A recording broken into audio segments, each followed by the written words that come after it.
پخوا په کابل ښار کې ټانګېوالو خپله کرایه زیاته کړه. په هغه وخت کې چې کوم باچا و سردار داود هغه له خلکو شکایت وکړو. سردار داود چې کله دا واورېدل خپل بیسې بدل کړو او کابل ښار ته راغی. کابل ښار ته یو ټانګېواله سره یې خبره شروع کړه چې پولي چرخي پورې تللي 100 روپۍ به درکړم، 100 روپۍ به ټیک کړي. هغه ورته وویل نه لږ نور هم اوچت چا. وایي زه 15 افغانۍ به درکړم. ورته ویل لږ نور هم اوچت چا، زما په دې ګزاره نه کېږي. وایي زه 10 به درکړم. وی په دې بالکل نه، لږ نور اوچت چا. هغه ورته ویل زه 15 افغانۍ به درکړم. وی را پنجه شه. کله چې دوی کېناستل په ټانګه کې کېناستو او روان شو، په لاره یې ګپ شپ لګو. په دې ټایم کې دا ټانګېوالا د سردار داود نه دا تپوس کوي چې ته ماله څه فوجي شانتې ښکارې.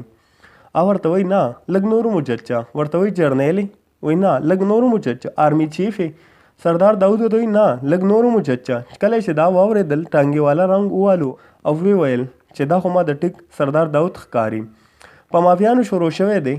هغه ته یې ویلی دي چې ته به اوس ما له څه سزا راکې، ما به جیل کې چې سردار داود ورته وایي چې نه لږ نور هم اوچت چا.